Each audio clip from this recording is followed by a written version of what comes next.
All right, let's go ahead and get started. Um, my name is Brian Summers. I'm the president of the Utah Mining Association.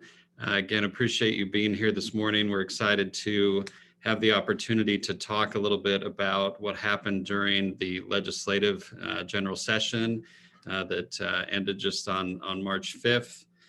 There's a lot of bills that pertain to the mining industry that we're going to cover, and we're also very excited to have a couple of special guests here who I'll introduce in just a few minutes. So as is the tradition in our industry, we wanted to start by having a little safety share.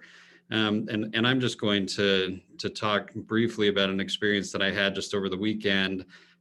For some inexplicable reason here in Utah, we have our legislative session during the prime of ski season.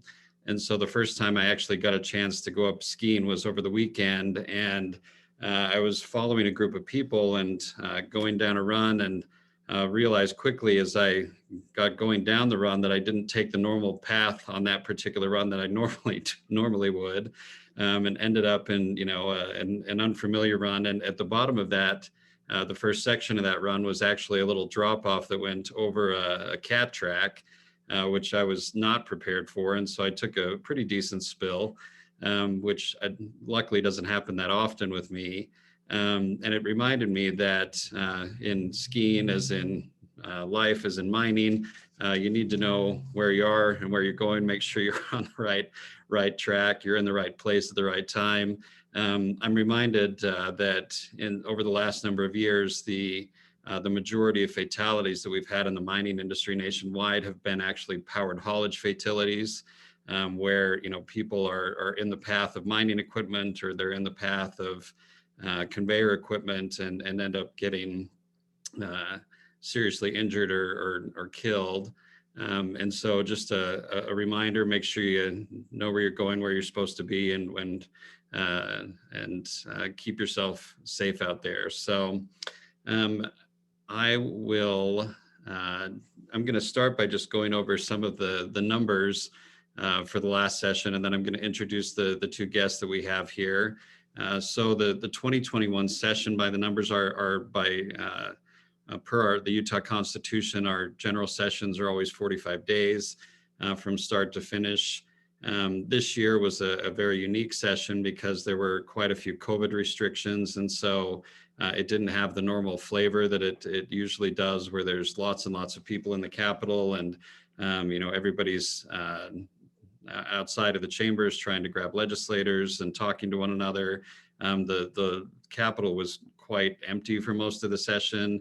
The legislators did a really good job in adapting to the circumstances and using electronic means to allow for participation in committee hearings. And they were very accessible by Zoom and by text and phone, and in many cases you could actually go and meet in person. It was just much more of a scheduled type of event, so it was a little bit more difficult to get things done. But all in all, it was a very successful session, despite some of the safety restrictions that had to be in place because of the pandemic.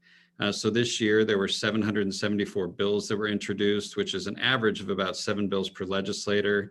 This year, the record for the fewest number of bills introduced goes to our Speaker Brad Wilson, who only introduced 1 bill, which we'll actually talk about a little bit later. And then for the legislators that introduced the most bill, we have a 3-way tie in the Senate between Senator Kurt Bramble, Senator Wayne Harper, and Senator Todd Weiler, who all introduced 22 bills each. So you can decide whether that's good or bad.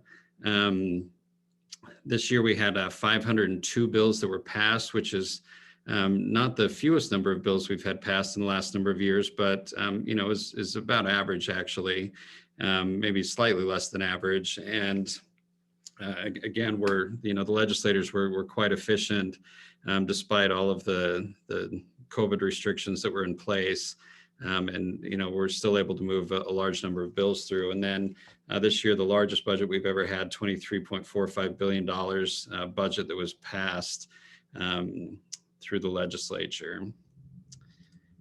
I want to talk a little bit about some of the mining association's activities, and we'll do this throughout uh, the recap here. But the Utah Mining Association and the Utah Manufacturers Association have had a joint legislative committee for a number of years. We call it UMA Squared.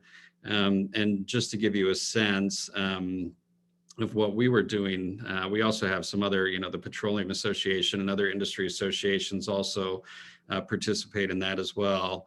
But this year on our bill tracker, we had 97 bills that we tracked. Of those, we took a strong support or opposed position on 41 of those bills. The rest of them were bills that we were just monitoring. And in many cases, a bill will, end up being something that we monitor, and then we have to move it into a position of support or opposition. In some cases, we'll have bills that we support or oppose that will move back into monitor status as we try and make changes to them. But this year we had a pretty good record of the 12 bills that we had a high profile support position on. All 12 of those passed. Of the bills that we had a high profile oppose on, all 7 of those bills actually failed. They were either held in rules, or they died in committee, or they died on the floor. Only one of those bills was passed through. That was a device filtering bill that kind of snuck through at the last minute.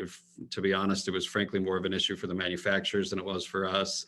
But a good record there for our low profile support. And this is where, we'll make known to sponsors and to committee members that we support, but we won't necessarily be quite as proactive in testifying for the bill or doing other things that would signal support.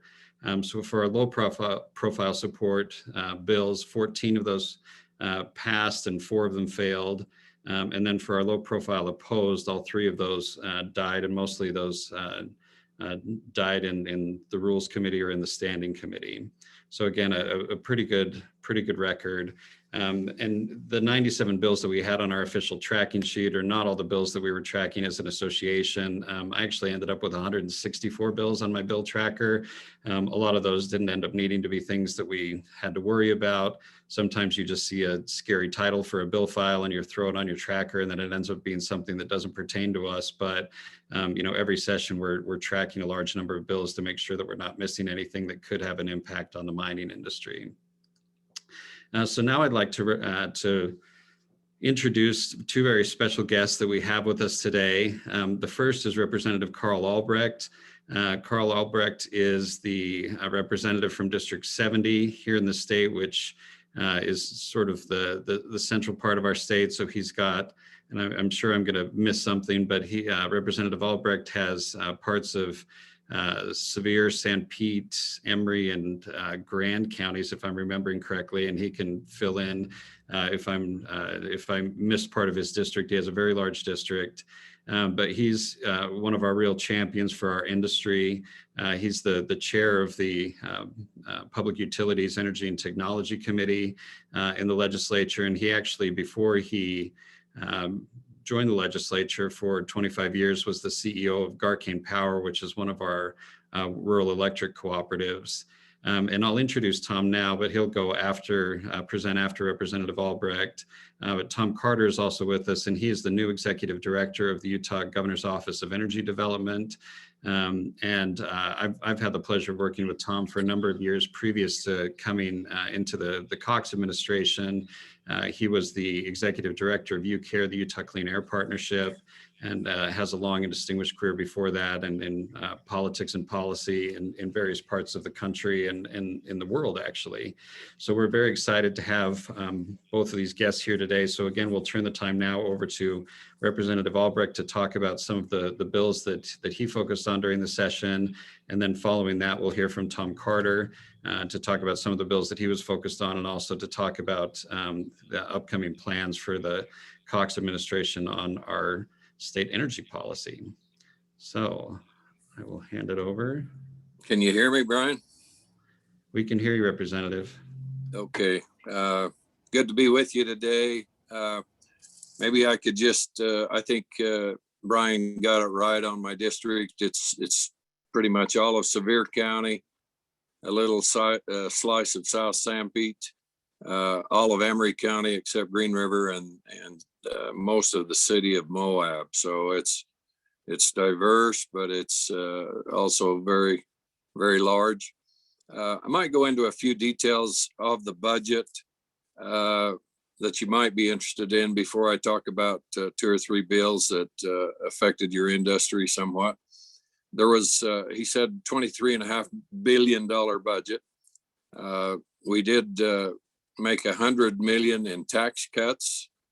We put $50 million into affordable housing, $500 million into education, which was the largest amount ever. There was $1.1 billion approved in infrastructure. That included roads, state parks, wildfire funding, so forth. We fully funded Medicaid growth. And then we also funded our Colorado River Compact bill, which he mentioned was the only bill run by our speaker and our president, so that we can battle the battles that are going to come up on the Colorado River Compact. He mentioned that some of the bills that they were watching were actually held in committee. As he mentioned, I'm the chair of the Public Utilities, Energy, and Technology Committee, and I actually held 4 of those bills in my committee. So they did not see the light of day. There was a couple of interesting bills passed. One to balance the emergency powers in the state between the governor, the legislature, and the Department of Health over the COVID-19 restrictions. I think that kind of balanced the board between the legislative branch and the executive branch as we go forward with maybe future emergencies. There was also a bill that was passed the last couple of days to terminate the COVID-19 restrictions, and the governors agreed to that. So on April 10th, face masks will go away. There'll still be face masks for the children in school, but for businesses, they'll be able to open up and without face masks, and you and I the same way. As far as some of the bills that I had that you might be interested in, one was HCR 12, House concurrent resolution on the monuments. The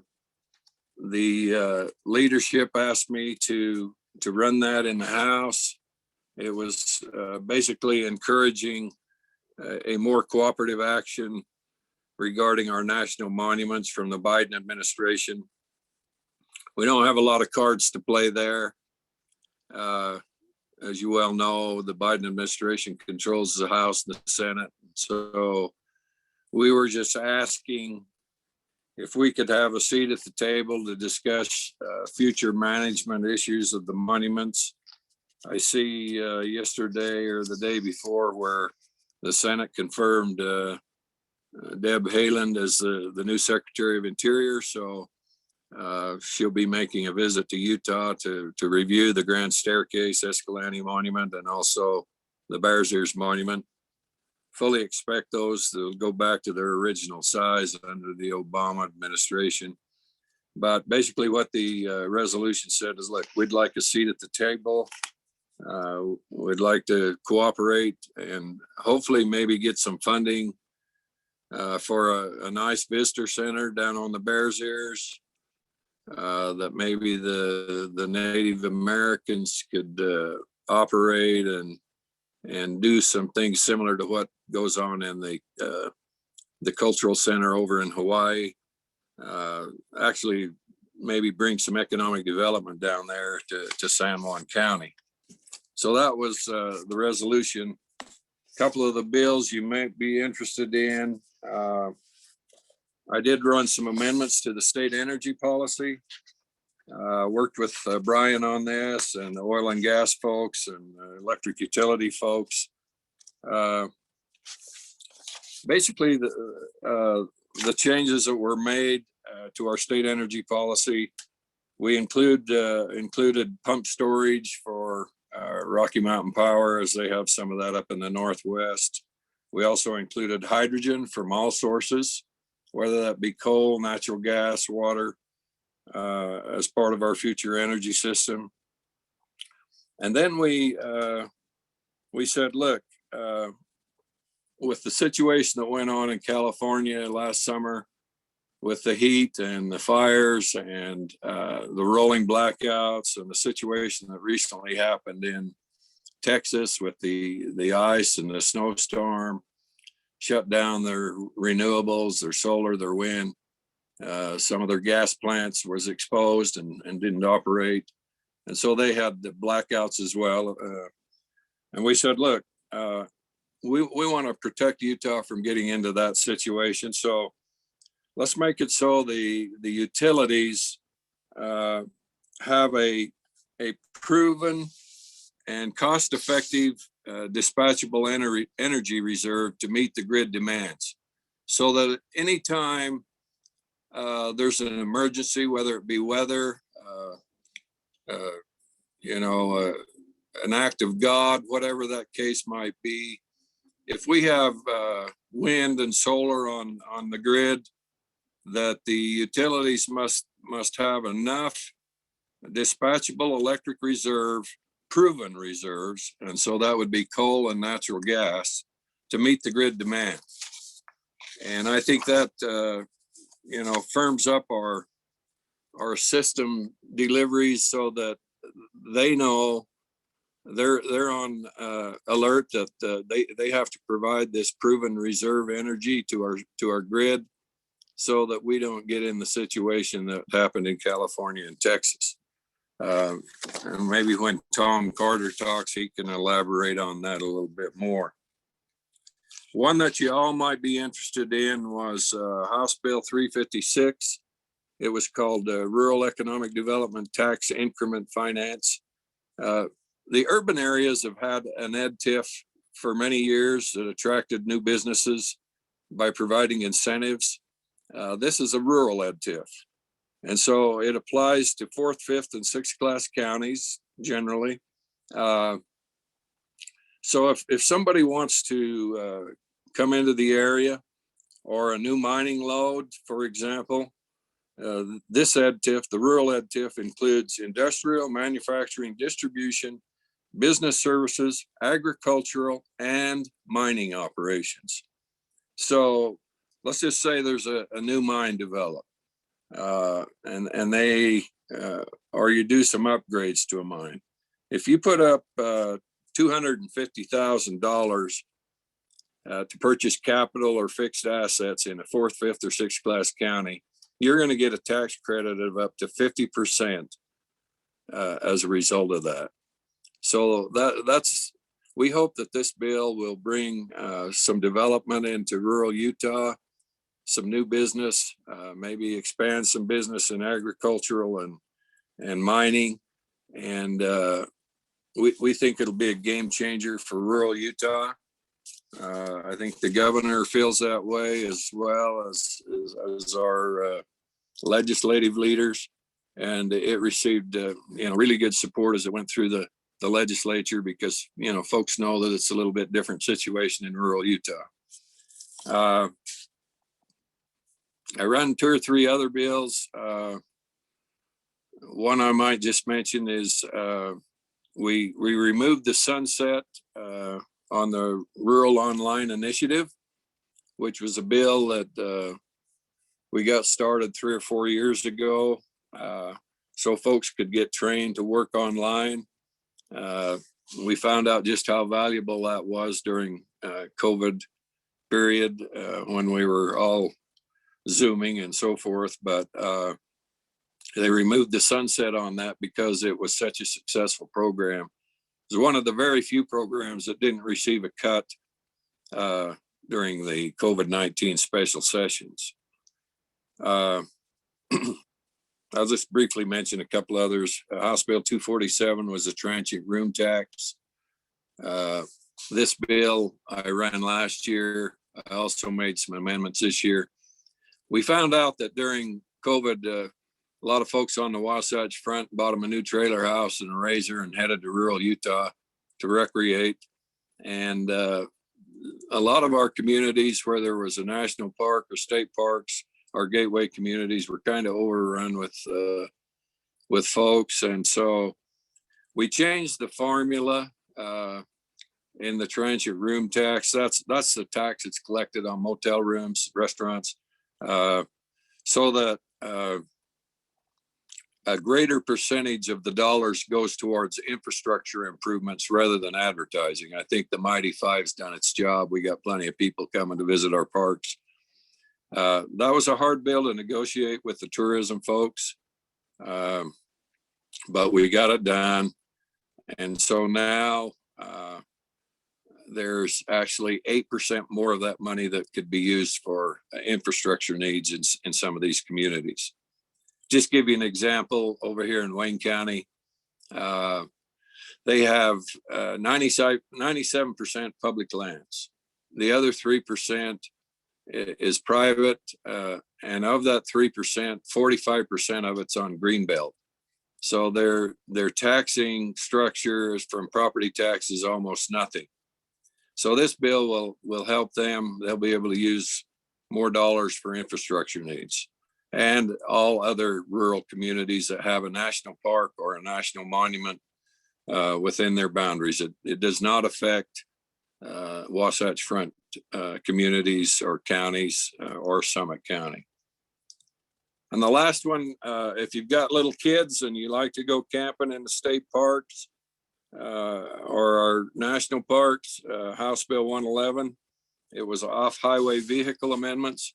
In the past, if those kids, you had kids, I had grandkids that were riding small four-wheelers or a motorcycle, they were actually breaking the law. This bill amended the rules so that if these kids can reach the controls of the motorcycle or the four-wheeler, the little ones that are made for them, and they can pass a state off-road vehicle test, and they can be supervised by an adult over 18, they can ride legally. State parks really love this bill, and a lot of people did once they found out the purpose of it. So now all of us that have been breaking the law, we're good to go. So that's about all I've got to say, Brian, unless there's questions. Thank you very much, Representative. We really appreciate it. And I should mention that I should have mentioned before, we're going to try and reserve some time for questions at the end. But if you guys do have questions, feel free to type them in the chat box. And if we don't get to respond to them in person here on this call with the time that we have, then we'll reach out to you and respond to those individually. So thank you again, Representative, and hope you can stick around if you're able. And now we'll turn the time over to Mr. Thom Carter from the Office of Energy Development. Thanks, Brian. It's always good to be able to follow Representative Albrecht. What I've found, and probably the best takeaway from this legislative session, is getting to know Representative Albrecht better. We've struck up quite a friendship, and I look forward to continuing to grow that relationship. As Brian mentioned, I've had the great pleasure of working with him on a number of issues prior to coming into the Cox administration, and I look forward to working with a number of you, and have good relationships with many of the people in this meeting. Now, let me just touch on a couple of things, follow up on what Representative Albrecht said. His HB 388 was a really important piece of legislation as it amended the state energy policy to give us the resources we need, or put us in a position to develop the resources we need to respond effectively to significant disruptions to energy generation. As he mentioned, what we saw in California last year and in Texas a couple months ago indicated that there are and will continue to be, we hope not, but there are some cracks in the system, and we want to be able to be on the front foot as it relates to development of and maintaining of dispatchable and proven and cost-effective energy generation to meet grid demand. And so this is really important legislation. It also goes in line with with the rural matters section of the One Utah Roadmap, which is, if you haven't read it, this is the 500-day governing document of the Cox-Henderson administration as we look to develop state coal and petroleum reserve systems and a first-in-the-nation critical mineral reserve system as part of this 500-day plan. So we want to ensure that that we don't find disruptions. And if you have a chance, I'll make sure where Brian sees this. It sends it out to the memberships. We recently published a paper, a study on transmission and what's happening within the state and what our opportunities are. And we have a lot of great opportunities as it relates to getting power from point A to point B. And we need to fill some of those gaps. And this piece of legislation, while it adds pumped hydro storage to our code by name, it adds hydrogen to our code by name. This primary piece of being able to respond to disruptions is really key to what's happening around the country. And so we appreciate Representative Albrecht's leadership in this. I just want to touch on a couple other pieces of legislation, maybe just two. One is a resolution from Senator Hinkins, the concurrent resolution supporting Utah's natural resources and energy industries, which is HCR 8. The Mining Association was critical in drafting of this. It's no secret that the Biden administration has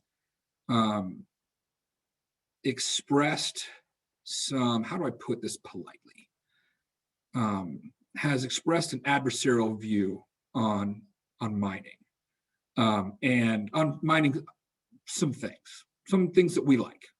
And so one of the things that we're doing, we appreciate the legislature doing is expressing how important natural resources and energy industries are. And the governor, of course, will sign this, and this resolution lays out how important this is.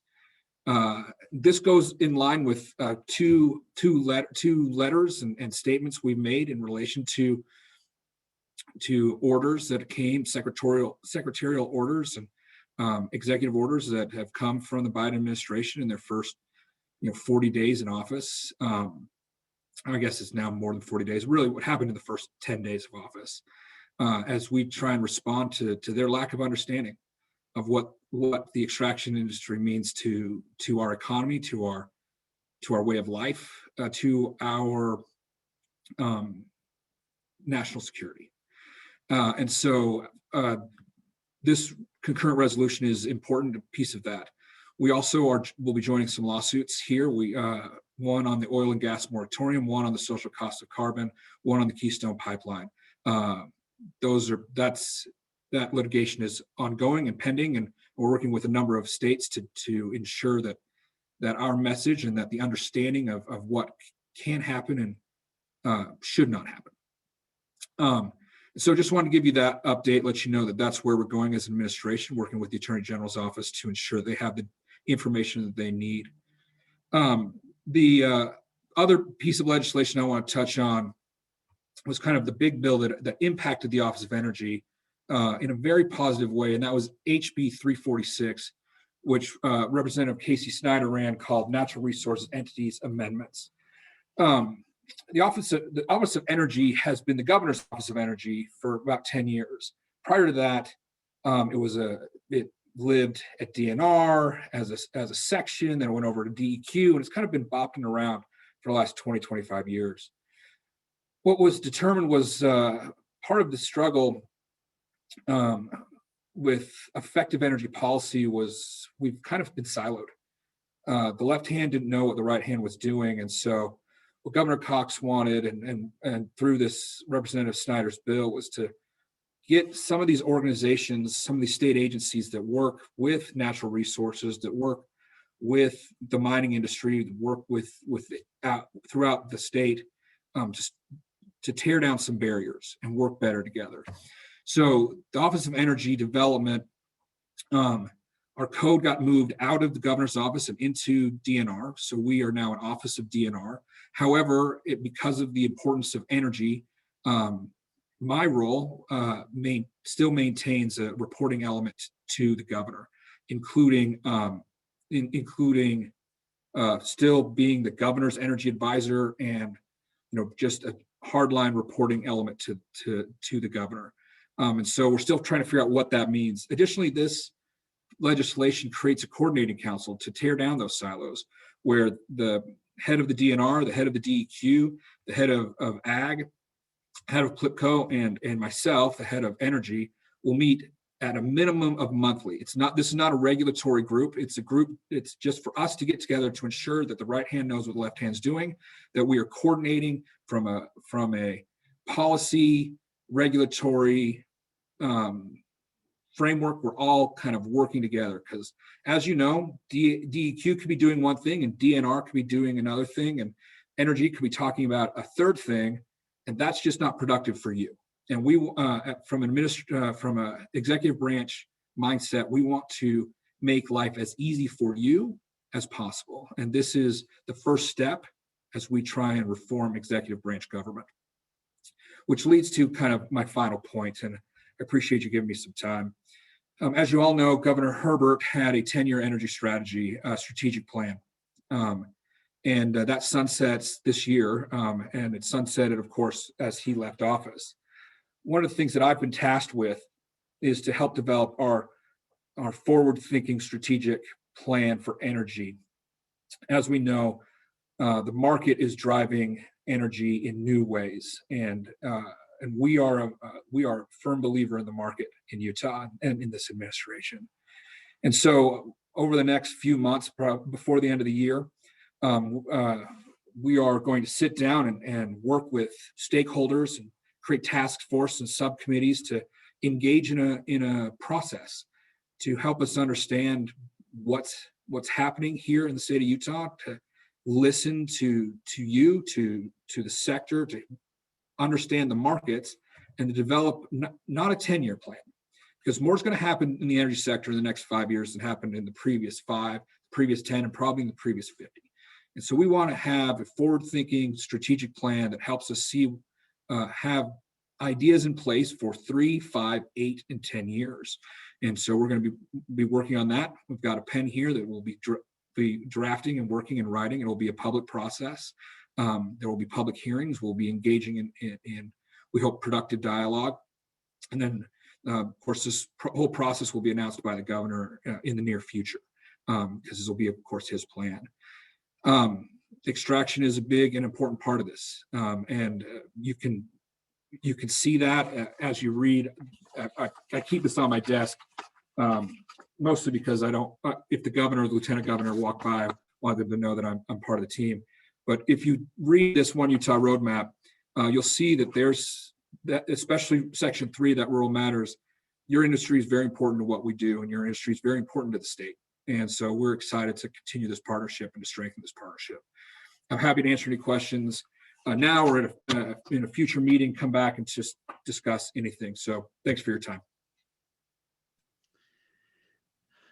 Thank you, Thom. I appreciate you being here. And yeah, we'd love to have you back as well to get into the plans for constructing that 10-year energy plan, and how we can participate in that in a future meeting. So appreciate that. I am going to answer one quick question that came up over the chat, and that is with regards to something that Thom mentioned in his presentation, which is the Secretarial Order that was put out on the first day of the Biden administration, that essentially restricted the ability of local BLM field offices and other bureaus of the Department of Interior to make decisions on permitting and other things that were traditionally made by state offices and by the bureaus.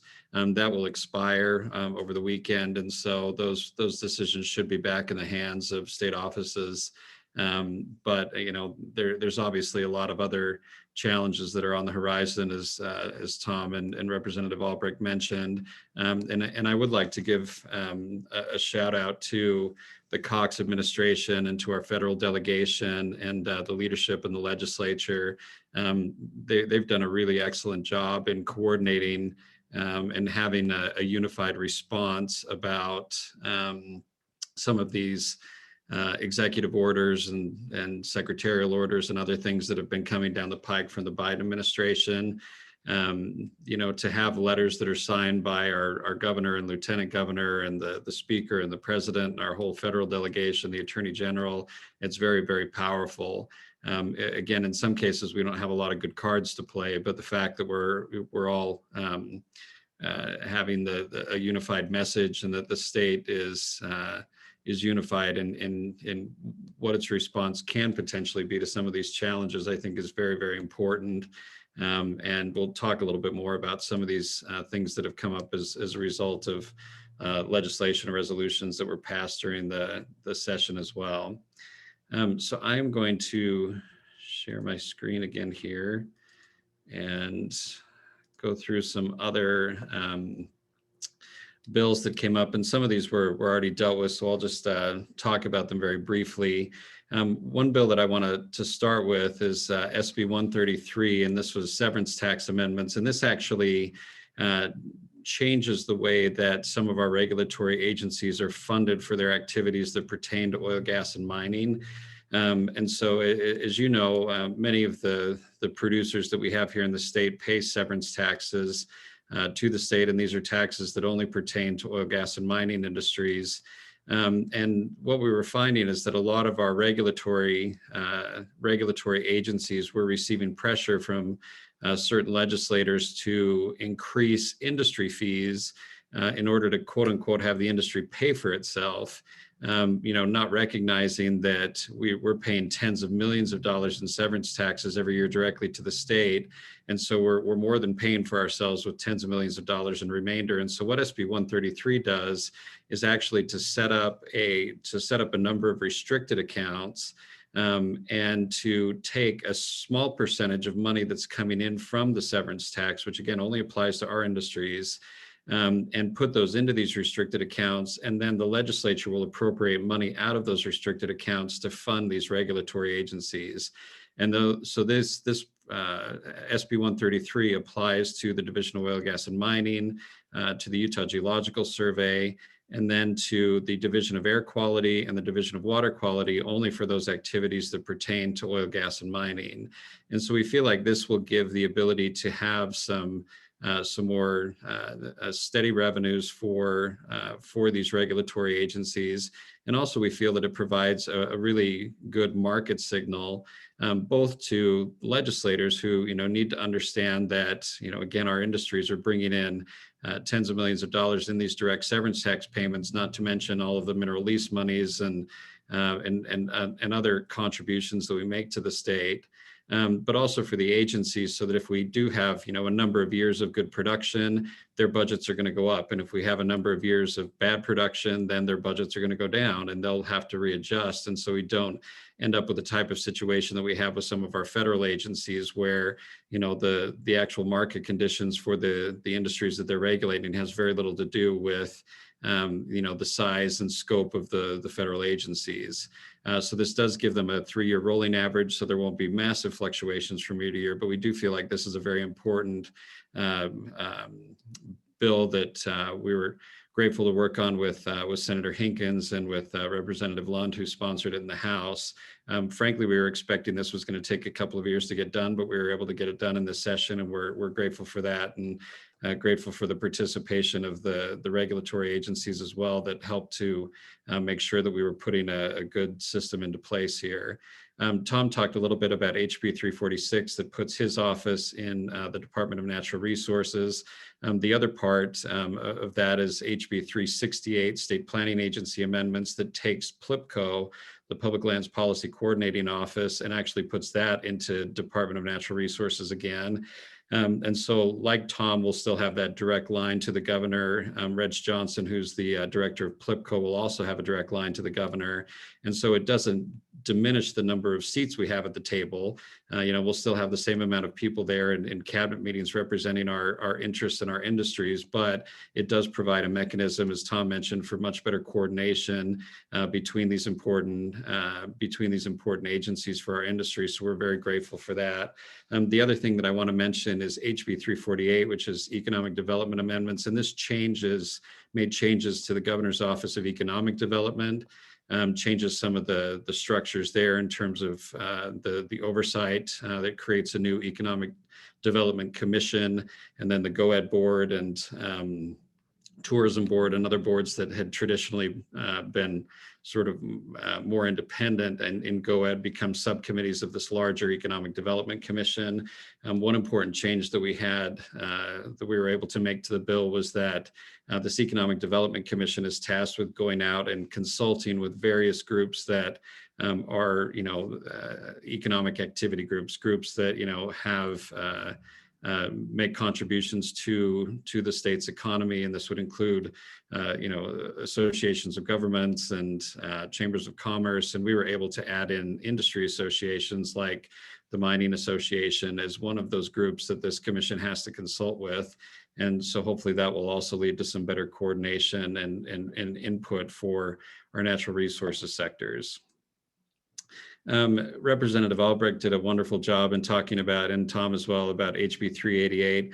I can't emphasize enough how important it was to make this change. It seems like a very simple change in our state energy policy, but it's one that is going to be incredibly impactful and shows that Utah is really keeping its eye on the ball and ensuring that we don't end up in a situation like many of our sister states where they've diminished their grid to the point that it becomes unproductive, unreliable, unsafe, and believe that the changes that Representative Albrecht made in that bill, and are grateful, very grateful for him for being so open to consulting with industry groups and the utilities and the administration to make that into a really good and productive bill. So again, appreciate that.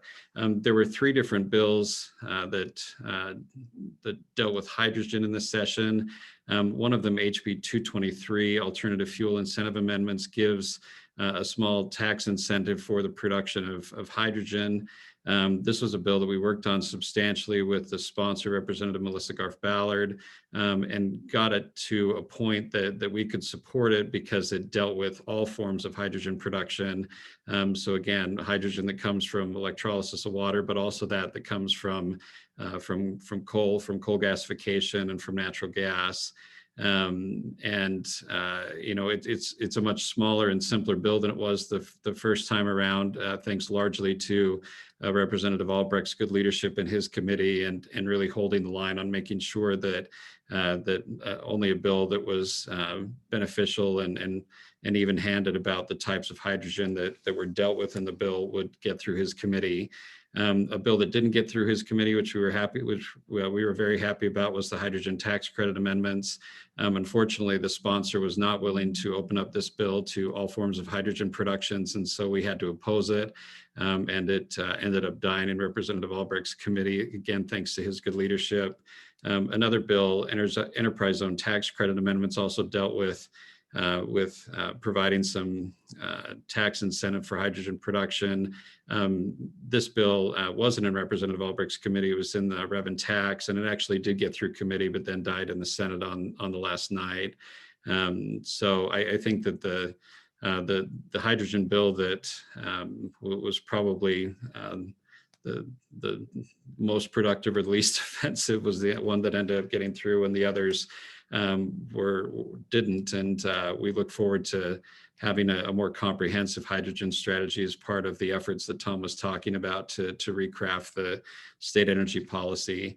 I'm going to mention these bottom 4 here just very quickly. These were all bills that were problematic for our industries in various ways. They all have very nice sounding titles, but the contents of the bills were problematic in a number of ways.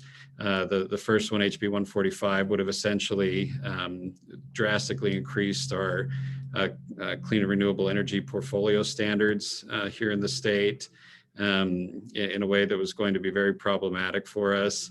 HCR 5 was essentially a bill. This was the second time, or a resolution. This was the second time that it was run, that would memorialize the Utah Roadmap, which came out of the Kim Gardner Institute, which is a terribly flawed document and had no participation from industry in its crafting, and that we're very opposed to. HB 123 was a feasibility study for an air quality laboratory, but the purpose behind this bill was never quite clear, other than to, again, sort of push forward some of the points of the Utah Roadmap. And then HB 263, the Utah Clean Energy Fund, was a bill that would essentially set up a venture fund, a taxpayer-backed venture fund for clean energy technologies, which again, we've dabbled in this space in the state in the past, and have had some mixed results, but the structure of this was incredibly problematic. And again, none of these bills saw the light of day, in large part thanks again to Representative Albrecht's leadership. Representative Albrecht also talked about his bill. You can see why we wanted to have him on this call, because he sponsored so many awesome bills this session. The rural EdTIF bill is going to be very beneficial for our industry. Again, for the first time in its history, this tax incentive will be available to mining projects.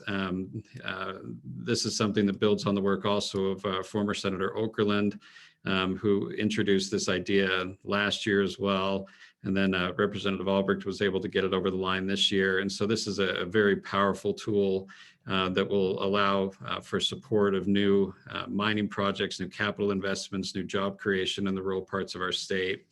I also want to mention SB 176, which is the Mineral Lease Fund Amendments. This is from Senator Winterton, and basically clarified clarified in statutes some of the ways that CIB funds can be used. The CIB funds, as you know, come from the mineral lease dollars that our industry creates when we're producing on the federal estate. And it clarified that those CIB funds can be used for planning, and that CIB projects can also have, both a community impact, but also, can have an economic development impact. That there's nothing improper about having a project that benefits both the community and can potentially benefit industry and provide more economic development in our rural communities. And then, as Representative Albrecht mentioned, HB 247, which allows for some more flexibility in rural counties to use some of that transient room tax for infrastructure. HB 433 was the large infrastructure bill. So this was about $1.1 billion in money that was set aside for infrastructure funding here in the state. A very small percentage of this was actually in bonding. Originally, there was some talk about doing more bonding, just given the favorable rates, but we were able to use a lot of the legislature was able to use a lot of the one-time money that we had on hand to pay for some of this future infrastructure spending, and have a relatively small amount of bonding. But a lot of these projects we hope will benefit rural Utah and will benefit our industries as we look for worthy projects. And that's something that we as the Mining Association will continue to be involved in, making sure that our policymakers understand the infrastructure needs that we have in rural Utah and that could potentially benefit industry. Another part of that is SB 243, political subdivision amendments. This also set aside a substantial amount of money, $75 million, that will be part of an infrastructure bank that can be used for loans through the Inland Port Authority and through some of the other political subdivisions in the state. And again, this has the potential to really impact infrastructure spending in rural Utah, particularly as it pertains to logistics projects. And so these are things where we can spend on rail improvements and road improvements and other things that again can tie into the inland port system and could potentially have a benefit in helping us get our products to market in a more efficient and a cost-effective way. And then Representative Albrecht also mentioned HB 297, which sets up a commission that will help us to fight for our fair share of our Colorado River water. Thom mentioned this, and I just want to highlight it again because I think it was one of the real victories we had in the session. Senate Concurrent Resolution 8, which is supporting our natural resource and energy industries, and we'll get links to all these bills out, but this is one that I hope you read through line by line. It really does give a great overview of all the benefits that our state receives from our natural resource industries, from our energy industries, and then calls on the federal government to essentially follow the law. to follow the law with regard to the Mineral Leasing Act, to follow the law with regard to FLPMA, to follow the law with regard to consultation with state and local and tribal governments, and that, you know, we as a state reserve our right to energy and to economic self-determination as a sovereign state. So it's a really wonderful resolution. And again, we'll send these links out, and I hope you take a chance to read through that whole resolution, because I do think it's a great testament to the work that you do here in this industry. Representative Albrecht talked a little bit about the concurrent resolution that he ran regarding our national monuments. And this also ties in with the letters that Thom mentioned that have come from the Cox administration and our federal delegation and legislative leadership. Really what we're calling on the administration to do with regard to federal monument is to look for a legislative solution. You know, as you know, these monuments were declared with, you know, over the opposition of local communities here in the state. And, you know, when they were rescinded by President Trump, we expect that it seems very likely that President Biden will restore those boundaries and perhaps even expand some of the boundaries. And I think the next time we have a Republican president, they'll probably be rescinded again. So the only way to stop this back and forth is to have a legislative solution, to have it go to Congress and have Congress set the boundaries of these national monuments and to appropriate money so that they can be managed properly. And this will give the state the opportunity to really participate in this process in a meaningful way. You know, we've got a lot of mineral reserves in these areas. We've got exciting projects going on, especially around the Bears Ears National Monument with Energy Fuels and their White Mesa Mill and a rare earths project that they've got going now that could potentially be threatened by these boundaries. And so we've got to be very careful and diligent in playing whatever cards we have on that front. We also had a resolution that was run by Senator Hinkins, a joint resolution on presidential executive orders, which essentially calls on the various state actors and the Attorney General to make a determination on the constitutionality of some of these executive orders, and that can provide a guidance to the state and how we respond to them. And that's similar to House Bill 415 from Representative Lyman, that also sets up another process to review executive orders and to determine their constitutionality and what the state's response should be for that. And then lastly, on the federal side, I'll mention House Concurrent Resolution 2, which talks about the valuation model of federal lands that we have here in the state and what proper PIL payments and other federal compensation for those federal lands should be on the state side. Some appropriations that we were successful in fighting for. First, we got $2 million, which was given to the Attorney General's office for the California carbon tax lawsuit.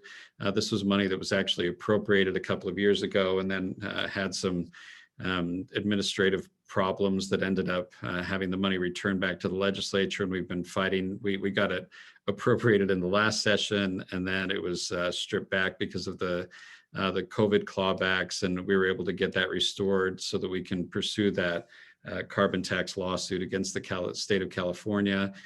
We also had a request for appropriation that was sponsored by Senator Vickers, who's the Senate Majority Leader, for $100,000 to do a comprehensive economic impact study on our natural resource and energy industries.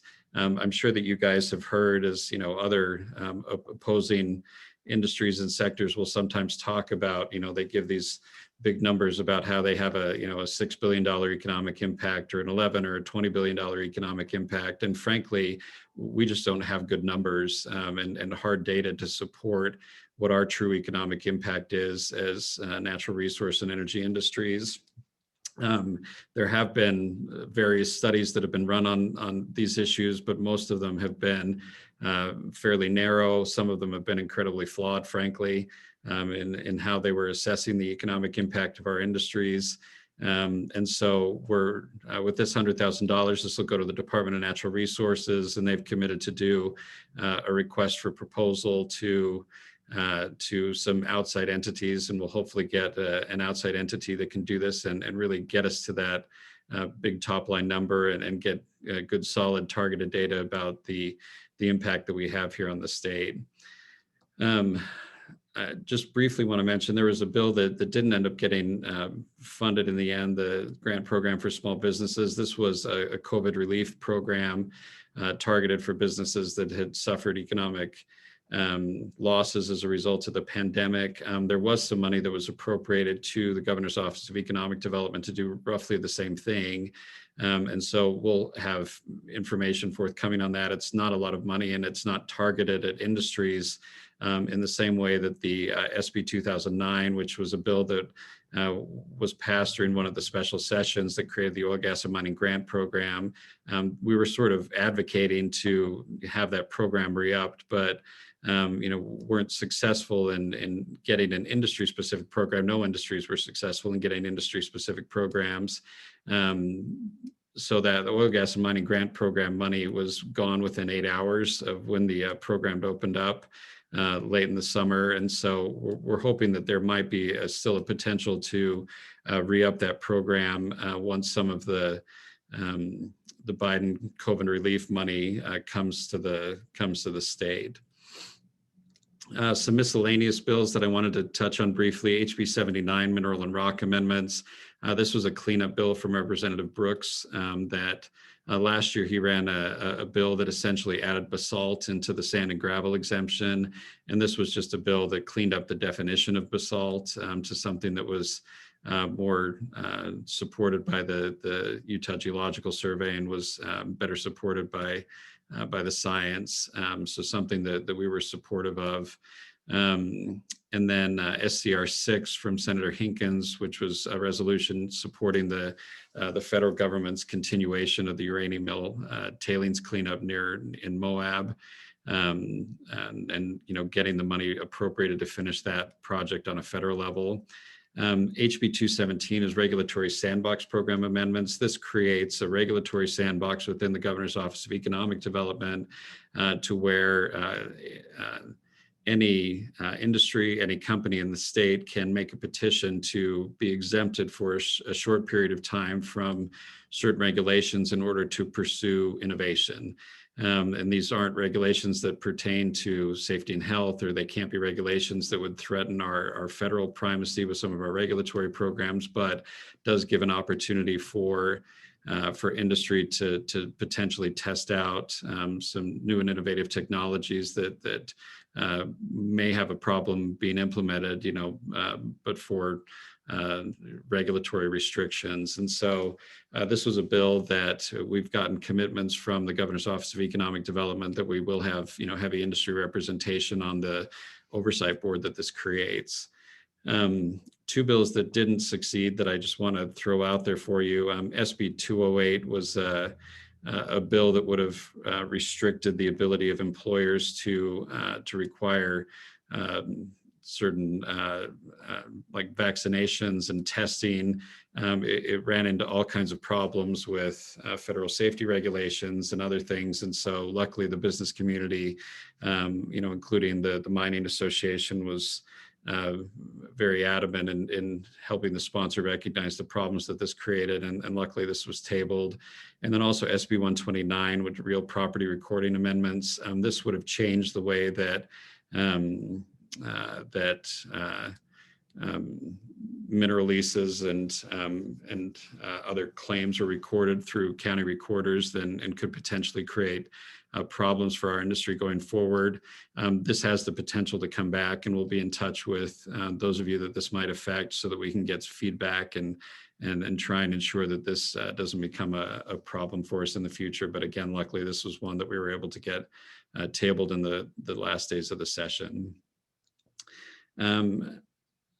With the COVID response, Representative Albrecht talked about HB 294. This has sort of been referred to as the pandemic endgame bill.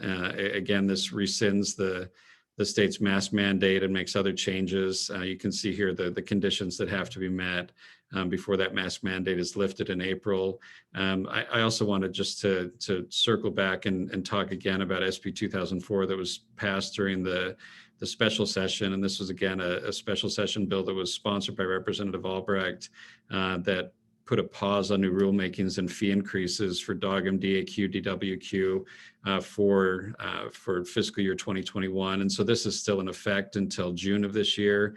And has allowed our industry to really focus on pandemic recovery and not have to worry about new rulemakings or fee increases while we're trying to recover from the pandemic. On that front, and I did want to mention that this Friday at 9 o'clock, we're going to have representatives from the Department of Health on a webinar, and this is being sponsored by our association, by the manufacturers and the Petroleum Association.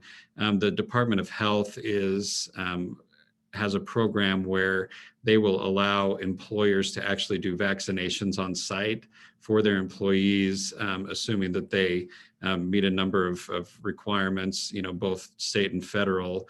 And so if there are employers and members on this call that are interested in potentially sponsoring on-site vaccinations for your employees, please put this on your calendar for this Friday at 9 o'clock. An email was just sent out on this last night, and we'll send out a reminder email as well to register for this webinar. So if that's something that you're interested in and helping us get back to normal, then we'd love to have you on that webinar.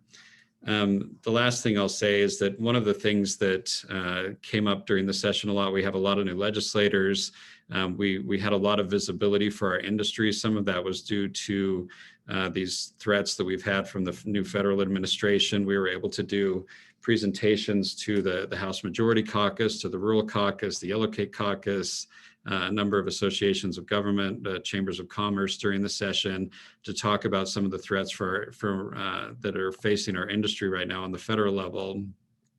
And one of the things that we always put out there, as we were talking to policymakers, is the idea of being able to get them on site, to do site visits to our operations here in the state and to our companies that are supporting the mining industry. And so this is something that I'll be reaching out to our member companies to try and set these up throughout the year, because there really just is no substitute for policymakers being able to see the complexity and scope of these operations that you run. There's just really nothing that we can do in a presentation or in a newsletter or anything else that can help to give that same impact and to build the relationships that we need is getting people with boots on the ground and inside some of these operations. So I'd ask for your patience and forbearance as we ask you to host policymakers, because that really is something that's very important that we can do.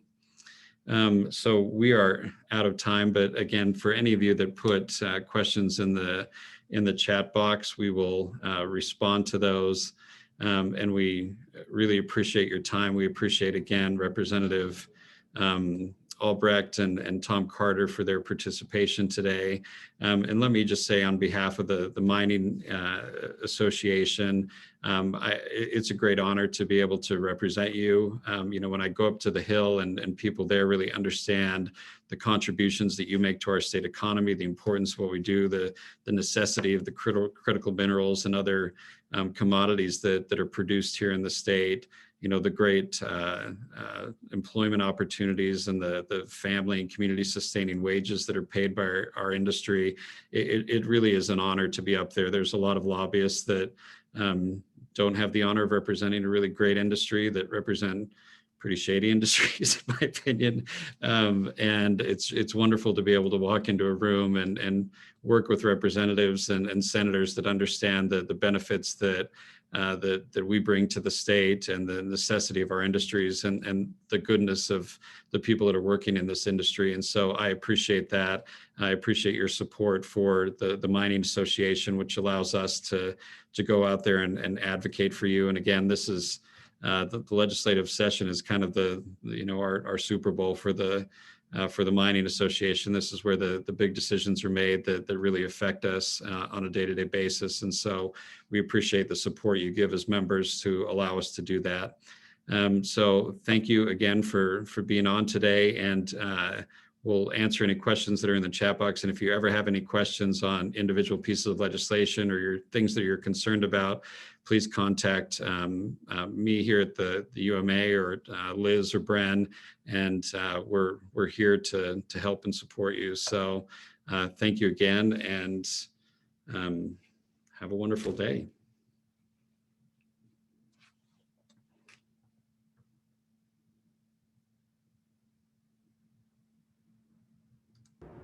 Thank you.